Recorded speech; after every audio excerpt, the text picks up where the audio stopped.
one thing I wanted to bring up that I think is cool, that it was one of the first things I noticed about you, was when you compete, your necklace. Mm, You compete with a beaded necklace, and I remember asking you about it. Can you just explain the significance of the necklace and why you compete with it? for sure. Yeah. So, and I think a lot of people probably identify me by that, even at a national level, because it was brought up at nationals. Mhm. Um,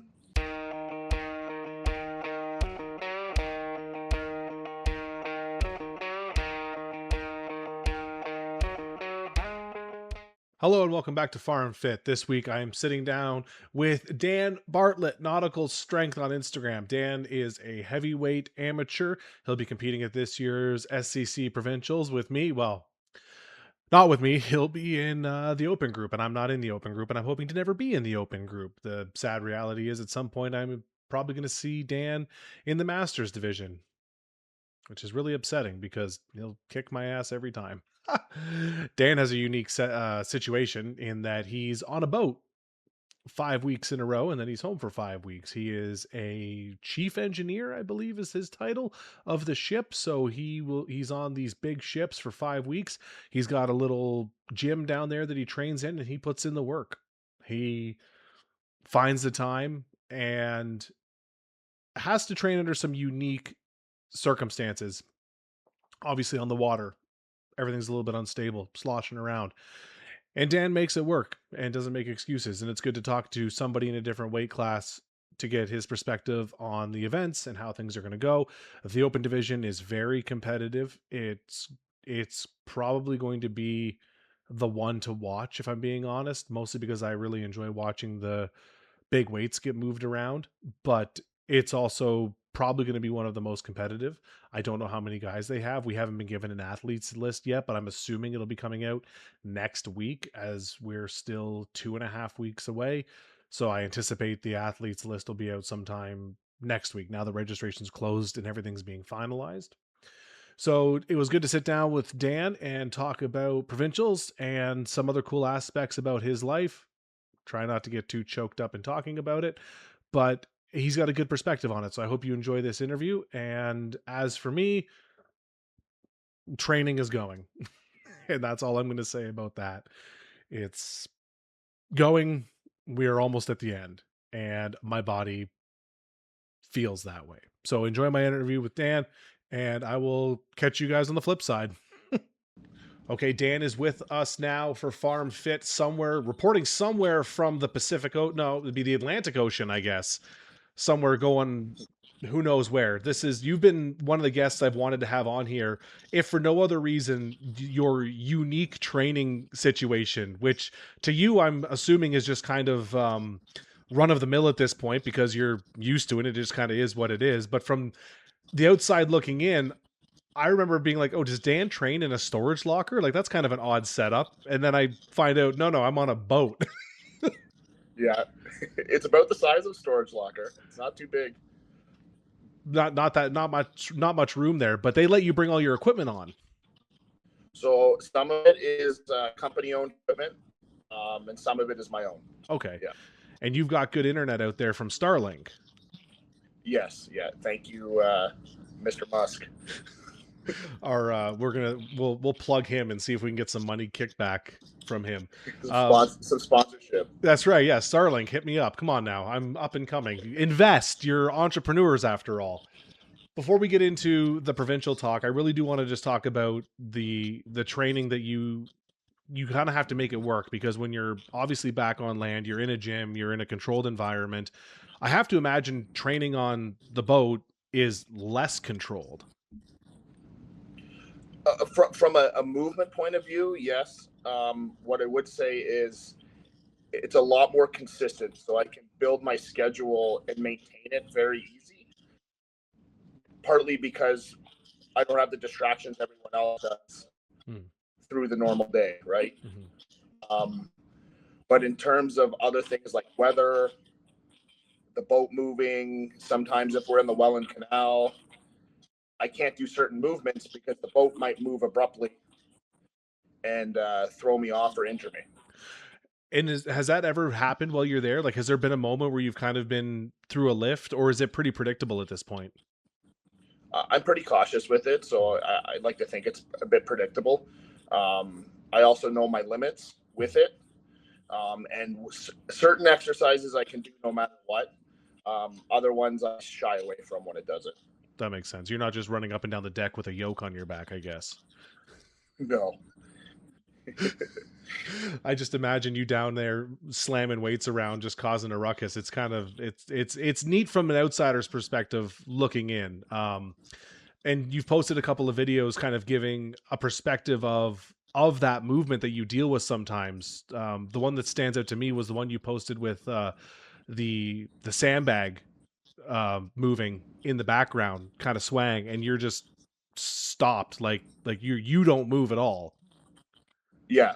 So that's a big heavy bag. We have a former amateur boxer on here. That's his heavy bag. But yeah, it gives a good sense of the movement in the boat that you need to compensate with your brace and your stabilizers.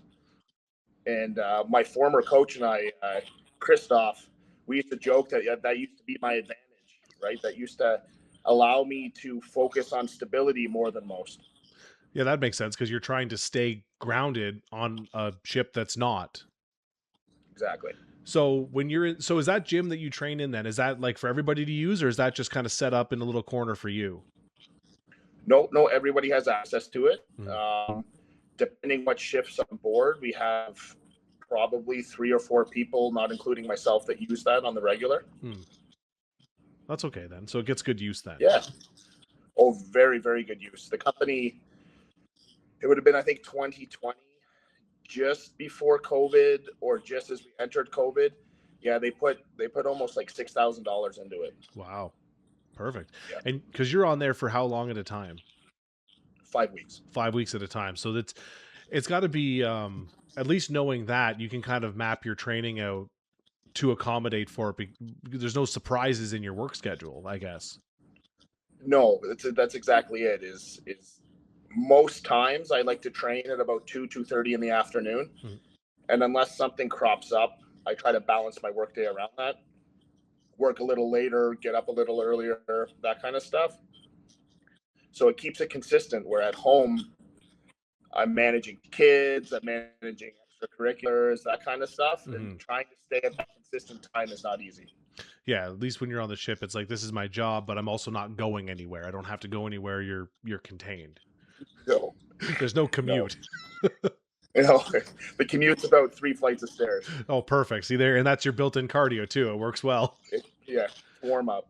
Perfect. So I'll ask you what I've asked everybody I've had on here so far. Now that we're about 3.5 weeks out from provincials, how do you feel physically, and then how do you feel mentally? Because now that we're so close, and it's been a long prep for you because you haven't competed since Static Monsters in February, you've had a really long, really solid prep for this. So now that we're getting to the tail end of it, physically, how do you feel, and then mentally, how do you feel? So physically, like any prep, when you get to the end, your body's kind of saying, okay, enough's enough. Let's get this over with. I did focus early on the prep of actually dropping weight, leaning out and recomping. That's something I did with my coach and nutritionist, Johnny Alamo, Mhm. which I think has benefited me in terms of how the events this year for provincials, and if everything goes all right, nationals, they're very cardio driven, Mhm. endurance driven, right? And I think strongman in general is going towards a lot more of that endurance athletic side as opposed to that brute static strength. So I think having that big long prep allows me to build on the athleticism that I already have. How much weight did you lose before you started the recomp? So when I went into static, I was, I think, 298. And when I finished the drop, I was 274. Wow, you're almost down to the U120s. That would have that. Yeah, I remember you There was a posting that you were down consideration around there. 270, 275, and my heart started to race. I was like, no, stay away. And I was playing some mind games. I put some posts out there where I was like, maybe 120 is where I want to be. No. Um, It's bad enough at It, some point I'm going to have to see you in the Masters. I don't want to see you that early.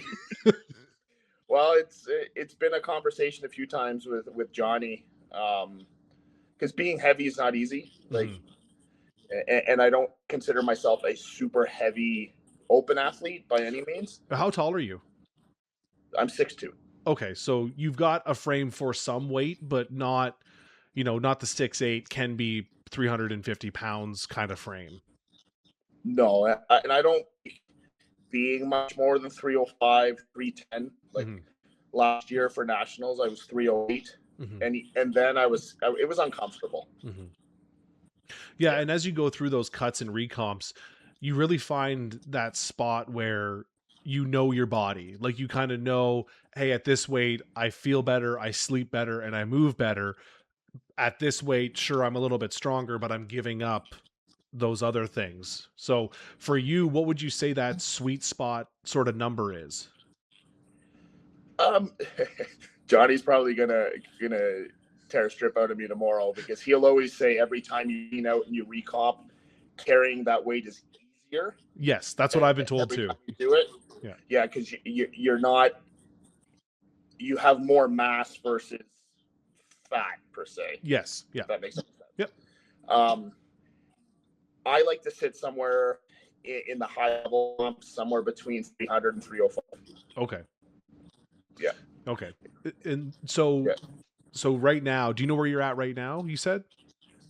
I was 304 on Sunday. Okay. So now as a reference point, how did you feel at 308 last year nationals versus 304 today?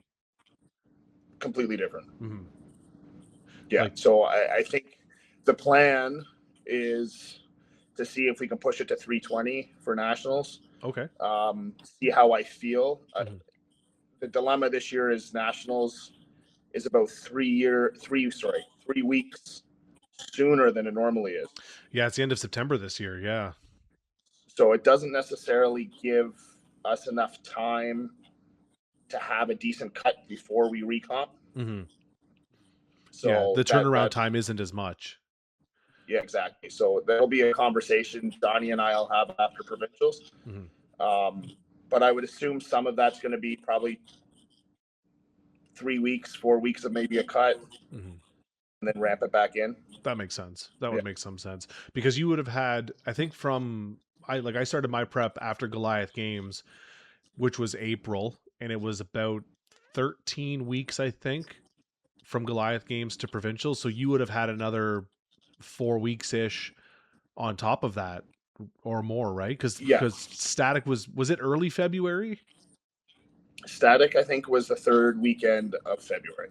Oh, so you would have had, yeah, you would have at least had that. Yeah. Yeah, I had a lot of time.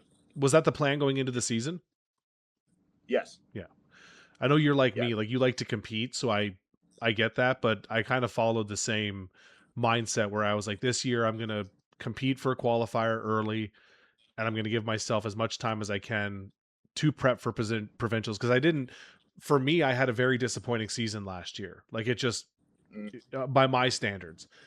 So I wanted to give myself the best time, and then finding out that that's what you were doing, it was like, okay, there's a like-minded individual here who's doing it earlier than me because Static was February, not April, but same sort of mindset. Now that said, have you found that it's been better for you mentally, or has it been a hindrance because it's almost too much time to overthink things, or are you more just week by week? I'm week by week. I Mhm. like to carry a pretty happy-go-lucky attitude most of the What? time. Not you. Come on. Right, and I think a lot of people will experience that even in comp. Mhm. Is I try, like, I take it seriously, but on the other hand, like, I understand I am competing for a pro card. I do want to go pro, Mhm. but there's 80% of other stuff in my life where strongman doesn't affect it. Yeah. Right. And I've always said since the beginning of getting into competing that once this loses its fun for me, I'm done. Yeah, that's always been it's been the exact same mindset for myself, is doing powerlifting and strongman together. One or the other has always been, when it stops being fun, you won't see me doing it anymore. And I almost got to that point last season after provincials where I was just miserable, wasn't happy, wasn't having a good I time. remember. Like, it was just like I was like, all right, that's enough. Like, gave it a shot, It's been real and it's been nice, but it ain't been real nice. And I had to have that moment where I sat down and went, like, I'm paying to be in these shows. Like, Mm, you know, you have a chance to go pro. You're giving yourself the best opportunity to get there. I trying to be more realistic and looking at it as like, I it's probably not there for me, but I want to be as good as I can be now through the masters, and have that fun going forward. And being around, like, the crew that I say is Southern Ontario strongman, because it's kind of condensed into that area. Being around so many people that have such a similar mindset, where it's like, we're just here for fun. We're here to win because that's why we keep score, but let's have mhm. a fun time while we're doing it. And you've talked about it, I've talked about it, Anne has posted about it as well, about wanting to have fun again, and she competes with the strong women. So it's refreshing, at least for me, to hear that it's like, okay, it's not just me. Other people have that same battle. Yeah, and I try to do new things, find that fun. Like back in, when did I start that?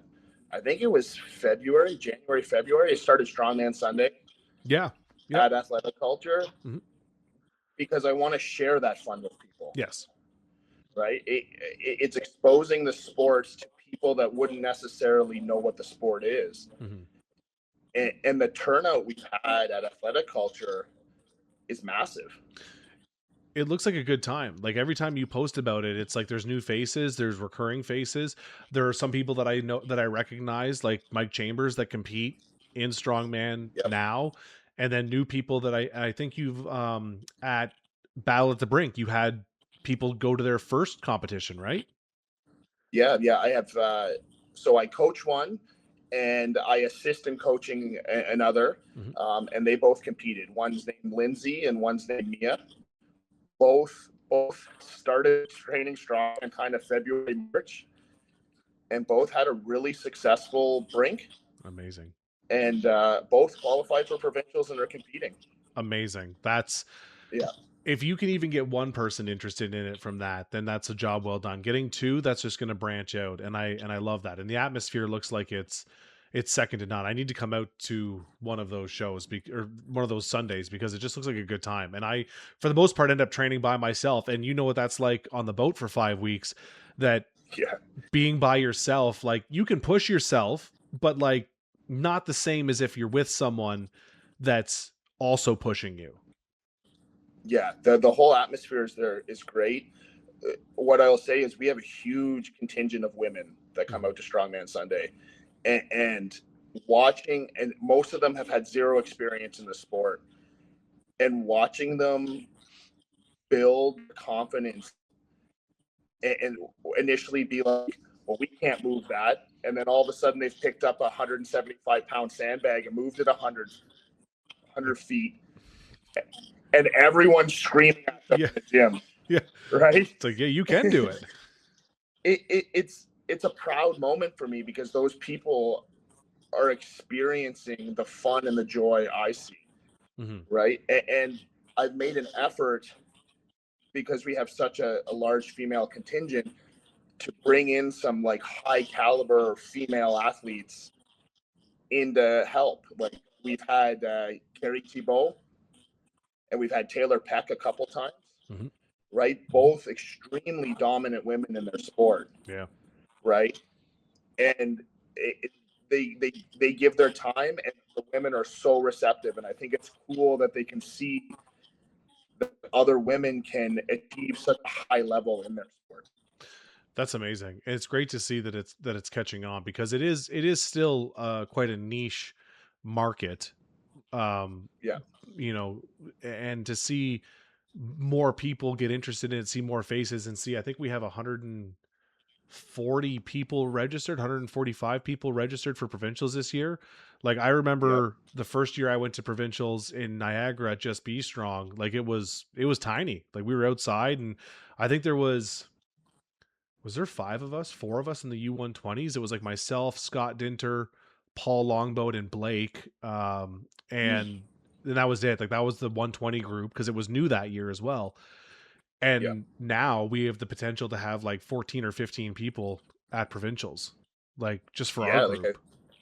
I think this is the largest open division I've seen at provincials in the 3 years I've been competing. I think we have 13, I was gonna say, like, maybe. I'm biased because I like looking at my group, but I look at the other ones and like the open division is going to be one to watch because not just the weight you guys have to push, but that group is a very good group to be involved in. Like there's no real gimmies, let's say. Like, you got to be on, and not just you specifically, but like everybody in that group has to be on their game. There's some high caliber open athletes that last year was tough. Mhm. This year, you have guys like Eric Willis, you have guys like Vince, Mhm. um, you have uh, BJ, who's BJ, always obviously, yeah. Yeah. always a threat, right? You have Ethan Hammerty, Mhm. who's looking real strong, right? All of those guys.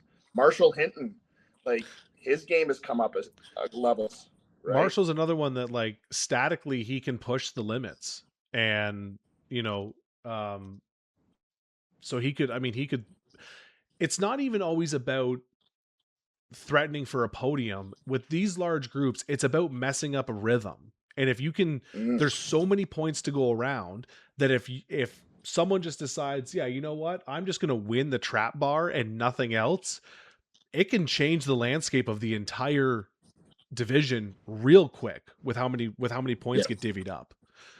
Well, we saw that last year at nationals. That there was 20, I think 26 or 27 open athletes last year at nationals, Wow. and like it, I look at BJ for example. BJ hurt himself on the sandbag event, which kind of sucked. But because he zeroed that sandbag, he was second, and he dropped from second to 10th Wow. in one Just event on the a last one event, event. right? That's So like whew, that just the shows you bigger how the quickly group, it can change. and the bigger the group, the more of an impact a zero has. Well, that's the other thing is if you've got a group of, five or six, zeroing an event, yeah, it hurts, but you can get those points back fairly quickly. You have a big group like this and you zero, and now you've lost 15 points to somebody else. Yeah, that Mm-hmm. that can come back to haunt you. And it's nice, but you know what? It's nice to see that it's not just one division is standing out. Like the 105s have uh, a big Is it U90 that's huge? I think U90 U90's has like massive. almost I was gonna say 20 or 22 athletes. I was gonna say they're either close to or just over 20 athletes. Like the U90 is a massive group too. Like it's Yeah. not just, and the women's divisions have all grown exponentially even since the first year. Like every Mm-hmm. time I show up to provincials, I'm like, because we're usually at one end and then they work the way down for the lanes, and it's like you look down and it's like there's as many women competing as there are men now at that level, Yeah. and it's incredible to see. Like it's not just like 95% men, there's a small sect of women that are doing it. It's like no, like this is pretty spread out now. Yeah. And what's nice is we're seeing that at an amateur level as well as on a pro level. Yes. You look at the Arnold and OSG and all of that, and honestly, I prefer watching the pro women over the pro men Hmm. because I find it's more of a competition at times.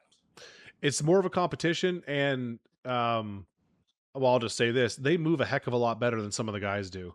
Like, Yep. you watch someone like And Taylor Peck pick up a bag and run with it. It's like, oh, she's moving, like she's she's motoring with it. And then he cut to me picking up a bag, and I'm just do like, that stone loan Bentley I watched her do at the, was it OSG, yes, where she came second. yeah, She is, I would say, probably pound for pound one of the best loaders out there. oh, has to be. Absolutely. Like, Yeah, and like fast and determined. It's incredible. yeah, So mentally, you're okay. You're good.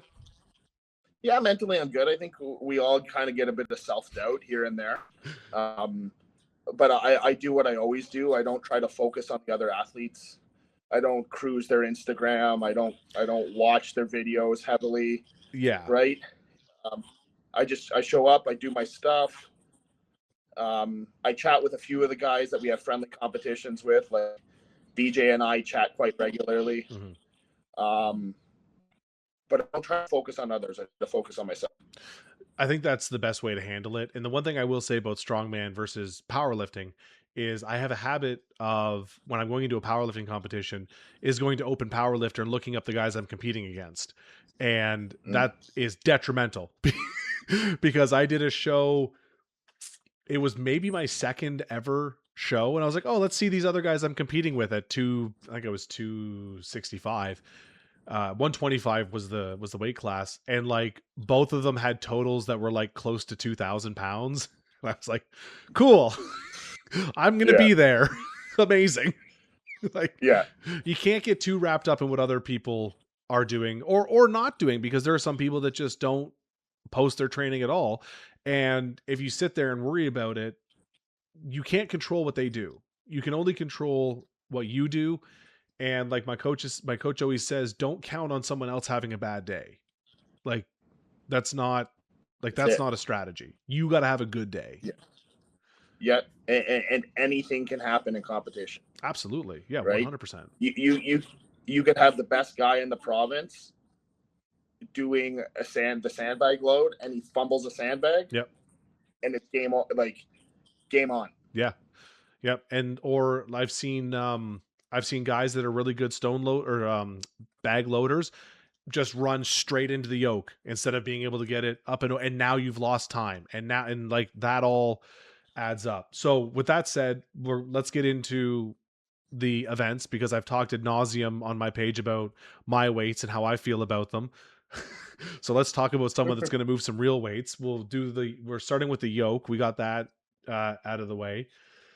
And your yoke weight is 800 pounds. And this year Yep. is 50 feet and 50 feet there and back versus we talked about before we started the recording in 2024, it was 100-foot straight run. How are Yes. you feeling about the yoke, especially having done a cut and a recomp? How are you feeling physically moving that weight? So And you don't have to give away any trade most secrets either. Like, I don't want you to no, like, no. I don't want you to be like, oh, I feel great, I'm gonna win it. Yeah, so I'm pretty confident in yoke. Like I Mm-hmm. said earlier, I'm a fairly athletic strongman. Movement events are where I shine. Um, so 800 pounds to me is any open athlete at provincial should be able to move 800 pounds in a yoke, Yeah. right? If we look at I think it's Westerns, strongest man. I think that's 1,000 feet, 40 feet, 40 back. Hmm. So 200 pounds for technically an amateur should be where we're at. Yeah, that makes sense. Yeah. And Yeah. that's because for the open guys, it's a lot easier, I find, because you can directly link, your weights to the pro guys on the pro circuit in Canada and be like, okay, this is what they're doing. That's our baseline. What should we be doing as amateurs? So it's a little bit easier that way to scale it. I think anyways. Yeah, and I think Andrew and the reps in the province as well as Maxime do a really good job at making sure specifically that the open athletes Mhm. are prepped in the best way possible to succeed on the Silky, That makes sense. right? Yeah. Because you don't want to give someone a pro card and then they end up on JF's circuit and Well, you can't compete. I was going to say, if you use the yoke as an example, like you get a pro card based on, say, a 650-pound yoke, and then you go to the pro scene and it's like, oh, it's 1,000 pounds. You're like, I got to find another 350 pounds somewhere on this yoke that I wasn't ready for. Versus, like you say, 200 pounds instead is a little bit more reasonable at that size, at that weight. Um, Exactly. So following yoke, we're going into the circus dumbbell, the Trump system. For you guys, it's 185 for the light one and 200 pounds for the heavy one. I saw you training with a really fancy one this week. That looked kind of cool. Yeah, so that's you've had Andrew Wilson on the podcast before. Yeah. Those are Andrew's babies. He builds an excellent circus dumbbell. I just picked up sand today to load it. Perfect. Where'd you get it from? The bottom of the ocean or what? No, so Sunday we were stopped in the Welland Canal, which is like 30 minutes from where Andrew lives. Oh, perfect. And I saw him on Instagram. I was like, "Hey, do you got any extra ones?" Right? Because again, you're limited while you're out here on what you can get. That's true. And he was like, "Well, I need it for provincials." And I'm like, "Well, I'll bring it for provincials." I'm gonna be there. Yeah. I'm gonna be there. I'm not gonna not show up. I'm like, here's the thing: is Sunday I'm gonna be tied up for a few hours because we got to do some repairs. Can you drop it off? He's like, "Yep, no problem. Let me know. I'll drop it off." He dropped it off. It is probably one of the nicest pieces of equipment I have. I got to get my hands on one because they look so good.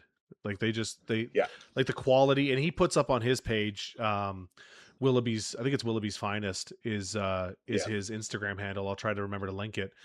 He puts up the process of putting them together and stuff, and he's got like the befores and then the paintings, and like the quality and the care that he puts into it is what you would expect from an athlete building a piece of equipment, because he's not just some some company that's like given the designs and it's like, here, make this. Like Andrew has handled dumbbells. He knows what he wants in it and what he wants it to look like. And it seems to reflect in the work, at least. And you've used it, so you can speak to that. Oh, it's so well balanced. I would borderline say it rivals, if not better than Rogues. Wow. Amazing. Yeah. I love that. So 185 and 200 is the weight for you guys. How are you feeling about the dumbbell? Monday, I had a couple boat bloopers. I was supposed to do a top set of 2. I misgrooved my second, and then I went and sent my third and hit it off the power rack. It was up there. The power's there. And I thought it was at 200. And then today, when I was training trap bar, I was taking the 25s off of the dumbbell, and I realized I forgot 10s behind them. Oh. So I had actually sent 220 pounds for almost a triple. Holy smokes. So my confidence went like from here to here, right? It's so funny. I was just like, okay. Yeah, I was gonna say it's way better when it happens that way. When you go, oh, I'm a weak POS, like I can't press this. Like, what am I doing? What's gonna happen? You're like, oh no, that's 20 pounds heavier than I was supposed to go. Got it. Okay, yeah, I'm an idiot. Yeah. Yeah, it was one of those ones I was they were cast 25s, and I was sliding them off. Yeah. And they fell down, and I went to go pick the dumbbell back up. Yeah. And there was a 10 in there, and I was like, huh. Okay. Right? That's amazing. Okay, so a happy accident that way. Yeah, it was a pleasant surprise. Amazing. I don't know everybody in your group in terms of their pressing capabilities. Do you have some really good pressers in the open? I think so. Yeah. I've seen a few of the guys. Of course, like BJ, always a weapon. Look, right? I'm just gonna say that guy, like, I'm not gonna sit here and I'm not gonna ride BJ because he doesn't need me to do that for him. But like, every time I see him post one of his sessions, I just have to DM him and be like, respectfully, that's enough. Like, please stop. Like, the cool thing with him, like having trained with him a bunch, and I know a lot of his crew would say the same thing, is he's super chill about it. Like, oh, it's frustrating. Right? It's frustrating how relaxed he is. But even in the sense of like, he'll be the first one at comp, screaming at me. Yes. To do more reps than him on the 200 bell. Yes. And that's, to me, that attitude encompasses what strongman should be, right? And you can speak to this, that I've always said, I want to beat so-and-so right? Whatever. I don't really have a rival, I would say, but like I want to beat Yeah. somebody, but I want to beat them at their best. I don't want a gimme. I don't want a handout. I want, if I beat Dan, I want Dan to come to me and say, I had nothing left. I gave it my all. Right. And I know Yeah. BJ's the same way. And I know you are as well, that if, you know, cause you two go head to head and it's like, push it, because I don't want you to say, you know, I could have done one more. I want you to say that was it. That's all I had. Exactly. And there's a few others that I have seen this year, like Ethan Hammerty. Mhm. He the other day he just put up, I think it was 200 for a double. Yeah. And where he's a bit of a weapon here is he can do it with both hands. Oh, that's interesting. That makes it very Yeah. interesting. Yeah. I'm not ambidextrous that way. I am stuck on my right side and that's it. Yeah. So that adds a bit of dynamic. And where we kind of saw that was Inez at the Arnold, Yes, that's right. right? She did the She same switched hands thing. Yeah, that's right. and she got more reps. She got more Mhm. reps, right? And I vividly remember the interview post Arnold, and she was like, "Well, why wouldn't you use both arms? You can run. You have the chance of doubling your reps." It's 100% accurate. And I have started to, and I started in this prep to work with my left arm.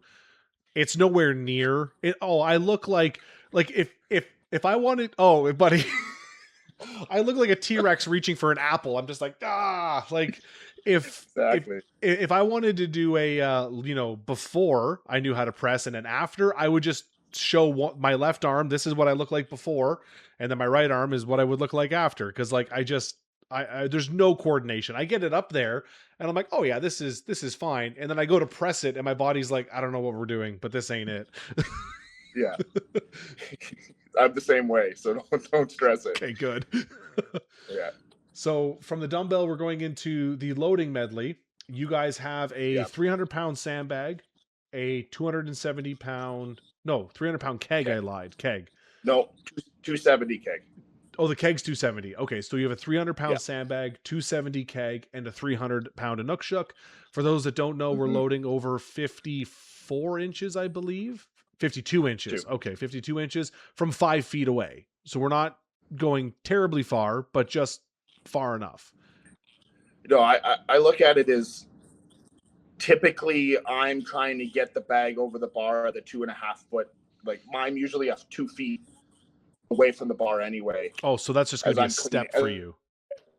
Yeah. Yeah. Okay, that Right. makes sense. So 300 sandbag, 270 keg, 300 Inukshuk. How are you feeling about the loading medley? So loading is my jam. Mm. I love sandbag loads. Um, they used to not be my favorite. I put a lot of work into that triple extension. Um, this is going to be one of my favorite events, I think. Mhm. And there's a lot of strategy in it because that Inukshuk is not going to be easy to get over the bar. Having I've seen people struggle. They catch the feet. So I was going to say, having seen this at Muskoka Mayhem, uh, there has been, let's say, a back to the drawing board from a lot of strong men and women on how to get that stupid thing over a bar. Picking it up and running with it is one Mm-hmm. thing, right? If it's just for, I think 2024 was the first year we had it and it was Yep. for max distance. So fine, whatever. You pick it up as, I mean, I couldn't because I couldn't get my stupid arms around it, but I'm not bitter. It's fine. I get it. It's okay. I got Yeah. little arms and a Yeah. big head. Fine. But getting it up over the bar, it's so long and the feet Mm. dangle on it that if you try to pick it up the traditional way, yeah, you can't, you know, you'd have to be Zach Carson, who's like 6'5", 6'6", to even have a chance. And even then, you're still going to run out of room on it. Or you have to be so explosive that as you drive it up, the legs come up. Yes, right? exactly. So Yeah. have you experimented with picking it up a different way? Because this isn't a trade secret that I'm giving away. I have seen a lot of people posting different ways to pick it up. Yeah, I do have a way. Okay, don't spoil I it. It's haven't. fine. No, let's put this. I haven't seen anyone else pick it up the way I'm going to pick it up. Perfect. Then we'll leave it at that. I will not. I'm not. Because the way that I have seen people pick it up, and I'm not looking for information on you, I'm just going to share with the Yep. lovelies listening, is and I've tried it this way and I've had no success with it, is what they, I don't know if they've called it this or if I just did this, but the crotch pick, where I've seen people pick it up, they'll straddle it Yeah. and they'll pick it up and flip it upside down, and they'll try to Yeah. get it up, because then it's just trying to clear the head. Now, Yeah. taller guys, I'm like, that makes sense. I get it. It would actually work better for me. My issue is my stupid limbs and my belly. I have a hard time getting my hands under the crotch of the thing and flipping it from there. I am Mm. working on it. I am trying to get used to it, because I truly think that's going to be my only option at my height to get it up and over. So I've been working with that, and it's not gone great. I'm not going to lie. The keg and the sandbag, I feel okay on. And We're used to those. I think that's going to be across the board. Is, most people will load the keg and load the sandbag. Okay, cool. Cuz I think it's, do you know if that's the order? Keg, sandbag, sandbag, or is it sandbag, keg, sandbag? Sandbag, keg, and Nookshook. Sandbag, keg, Inukshuk. Okay, so I think for most people they'll be okay, those first two implements, and then where the points are going to come is who gets the Inukshuk and how fast, because Yeah. it's one you can lose a lot of time on goofing around with it, trying to Yep. pick it, trying to load it. So I think that's going to be the theme across the board, which I want to make clear too is exciting, because if it was just a straight run of three kegs, it's not, or three sandbags or whatever the case is, not as exciting, right? It's just kind of like, hey, No. go do it. At least this way, it's like, yeah, it's something heavy and it's something difficult. So, And this is where it pays off to do well in the circus dumbbell.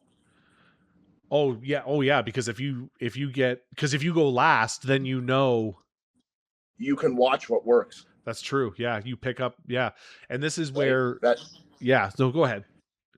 That's where strategy in strongman is important, Mhm. right? And sometimes I think when you get new into strongman or strong woman, you have to learn that strategy is important, Yes. Yeah. right? Like I refed Brink this year, and I judged it, and there was a bunch of times where I'd be like, okay, you've won the event, you don't got to do more reps, Mm. right? Yep. And the competitors would keep going, Yeah, and you're like, you don't have right? to. And I think some of that is experience, Mhm. right? And some of it is they're pushing themselves. And on a regional event, okay, sure, Yeah. but you don't want to do that at a national level. No, and I will say this year was the first year I benefited from that at Goliath Games. I went last on the dumbbell medley, and it was the first year where I was like, this is an event I can win. I need to see how everyone else does. Paul did 4 reps, and I was like, I just have to do 5. I can do 5. Mm-hmm. Cool. And I went and did it. And I was like, not that it didn't make sense before, but finally being in that situation, I was like, this is this is why everyone needs to be in that position, because knowing, especially now at a provincial level, how much energy to expend, it's like, if you don't have to kill yourself for it, then don't. And that's why I agree with them starting with the yoke, because you can't, there's no real benefit to going last on the yoke. No. Because you got to go balls to the wall, right? Like if Dan Yep. does it in 40 seconds, I'm not going to be doing it and counting in my head going, oh, I got to do it in 39. Like, no, like No. you go there and back. Like that's Yeah. right. So starting with the yoke makes the most sense for that. But everything else, including the dumbbell, right? If you finish well on the Yeah. yoke, you go into the dumbbell going, well, everyone's hit the 185. I only need one on the 200. Cool. Yeah. Done. Right. Like, Exactly.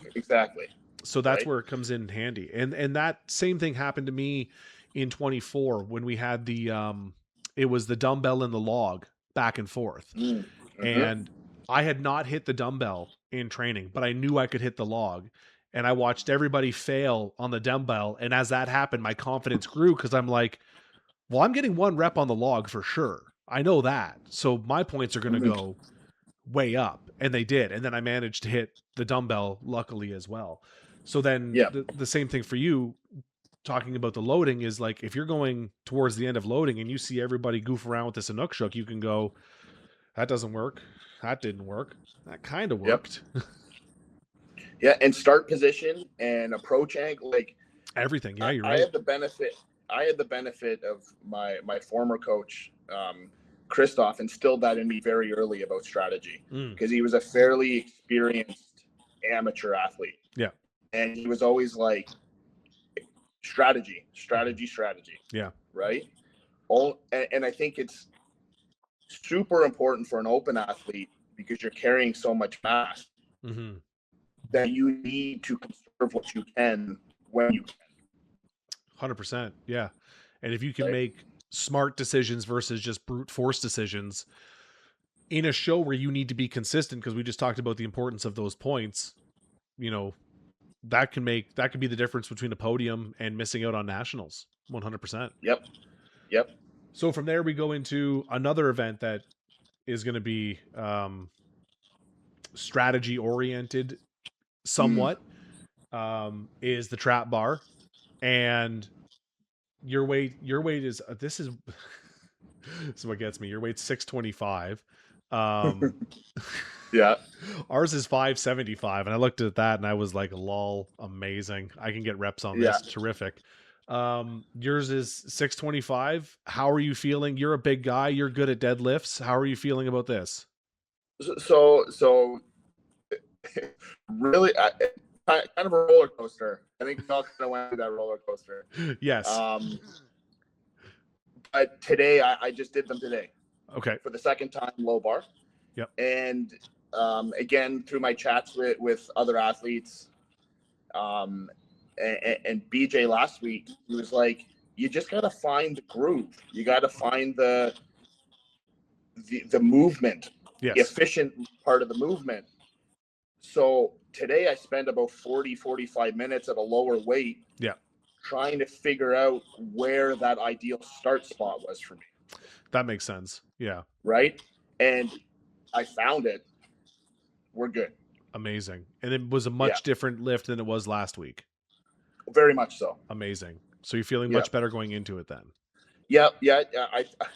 I think people are going to pass out.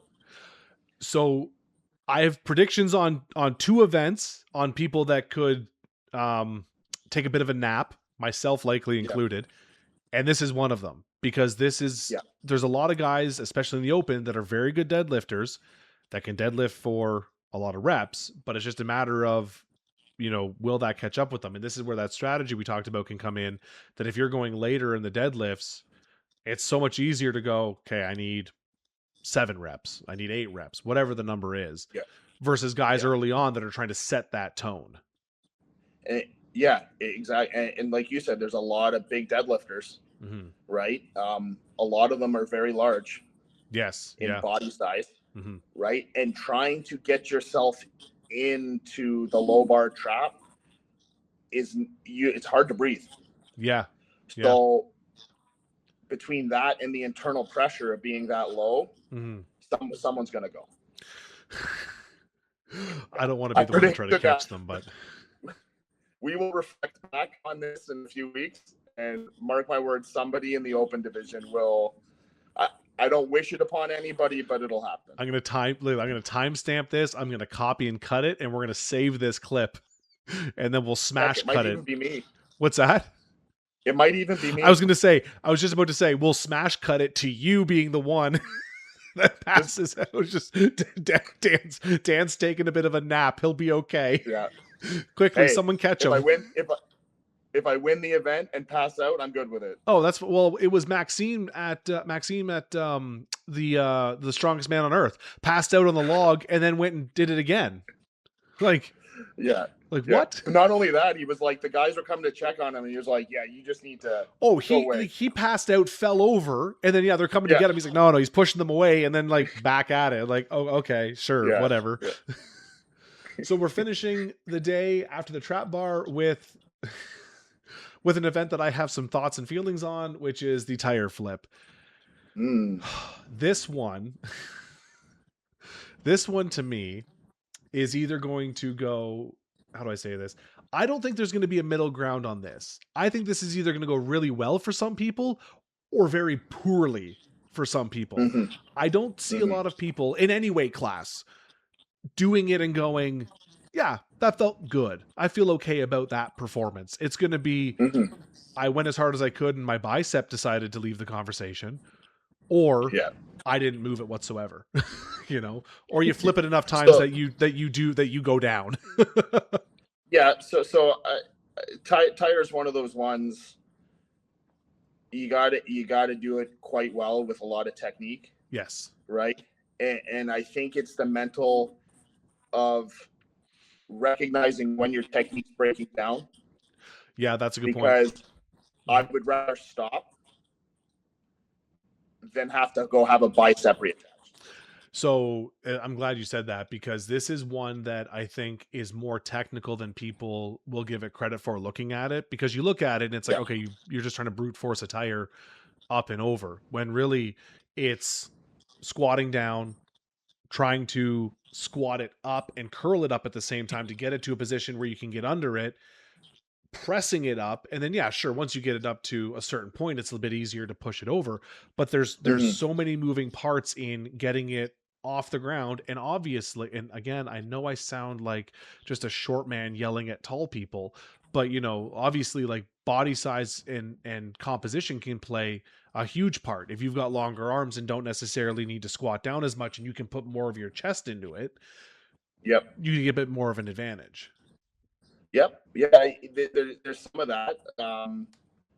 I think a lot of it's leg strength as well, Yes, true. right? Yeah. Yeah. Because a lot of it is that drive that I always say it's like a linebacker. You're driving into the tire, Yeah. right?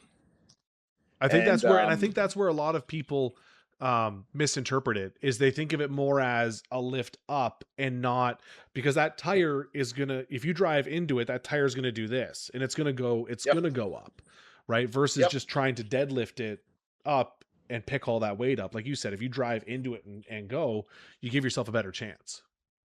exactly. The more I look at the events for provincials, I would say this is probably one of the first years that there's a lot of technical events, right? That's a good point. Yeah.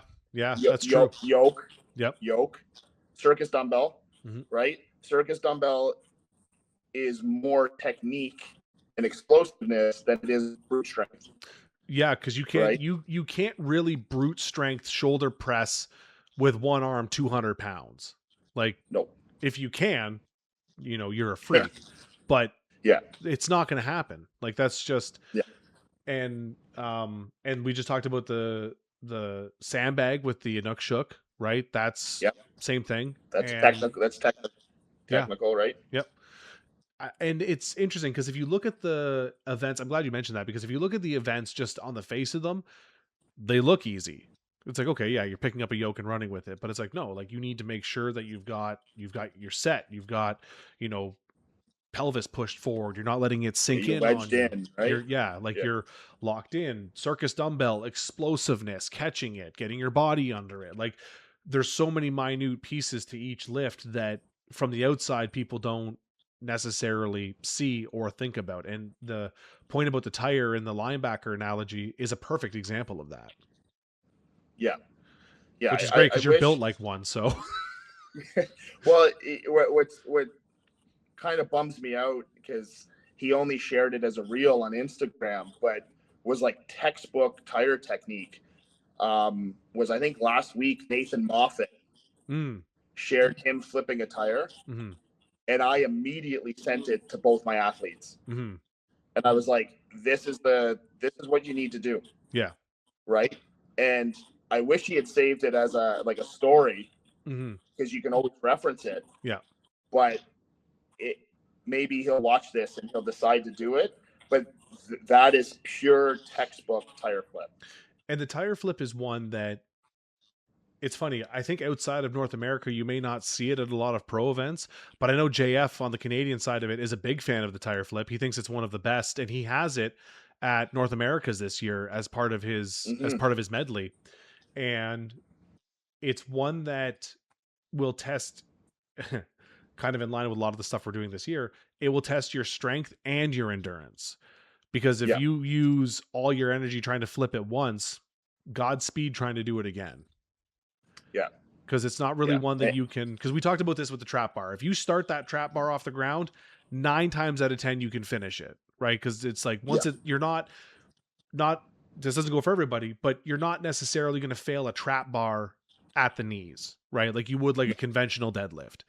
But Sure. this is one that you could fail at any one of those points Hmm. and then not regain it at all. And it's about knowing when you failed to go, okay, I'm done. That's the other point. I didn't see that. that's where I'm going to need other people to tell me, Phil, that's enough, because I won't know. Right. But and that's to protect yourself, Oh right? yeah, Like, exactly. Yeah. uh, we joke about people passing out on the trap bar. Mm. Okay, the most it's probably going to do is you might break a nose, you might get a black Yeah, eye, because you're going to fall right? forward. You're strapped in, right? But yeah, Right. And most of the time, you're not failing at the top. You're not passing out at the top. You're passing out coming off the ground, most time right? you're going to be able to set it down, and then you're gonna go. Yeah, yeah, Nosedive. yeah. Exactly. Yeah, yeah, yeah. But the tire, that's a high risk injury Mhm. with a long recovery time. Yes. And I think people need to be very aware of that, Mhm. especially those that haven't heavily flipped a tire before or haven't been properly coached in flipping a tire before. Mhm. That when your form is breaking down, it's probably time to go, That's enough. okay, I want to keep the biceps together. Yes, exactly. So that is pretty much it for Provincials 2026. We got the events, we got the weights, we got the rules. All that's left is the crying now. And we're quickly running out of time. I didn't it didn't hit me till I punched in my program for this week and had to put the 3+ weeks out mark, and I went, oh no. Yep. Okay. Like, because Yep. at this point, like, all the heavy lifting's done. Like, there's a couple of good sessions left to get a little bit more in, Yep. but the Yep. bulk of it is done, and my body is ready for a deload. Yep. And then we're just going to see what's there on the day of. Yeah. Yeah. Like you said, I think next week will probably be my heaviest week. Yeah, that's And my plan. then the week after that will be a taper. Yeah. And then probably deload. This will be the first competition with my new coach. His tactic might change. But that's usually what we do. Yeah, that it's pretty, I don't want to say it's pretty basic, but it's pretty standard to at least run that, right? For powerlifting, Yeah. strongman, whatever the strength is, you deload that week of, right? Couple of light sessions to keep the body moving, but you don't kill yourself, Moving. because the power is going to be there, and then you go into it rested and healthy. So before I let you go, this has been a great chat. Number one, I've appreciated you coming on with me and talking to me about all of this. It's been terrific, and we're going to do it again, of course. One thing I wanted to bring up that I think is cool, that it was one of the first things I noticed about you, was when you compete, your necklace. You compete with a beaded necklace, and I remember asking you about it. Can you just explain the significance of the necklace and why you compete with it? For sure. Yeah. So, and I think a lot of people probably identify me by that, even at a national level, because it was brought up at nationals. Mhm. So those are my son's bravery beads. So I'll try not to get emotional here. You and me Um, both. so my son is a sick kid's kid. He had a massive brain hemorrhage at birth. We spent basically the first 4 or 5 weeks of his life at sick kids. So each one of those beads represents a procedure he has had.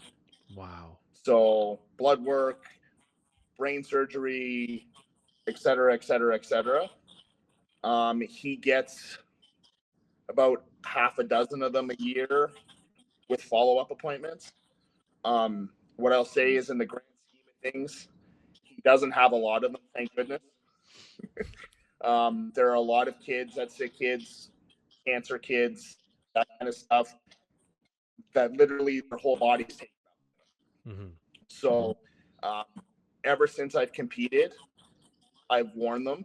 I ask him every time I compete if I can wear them because they are his, and he always tells me yes because that's what gives Daddy his superpowers. Oh, So,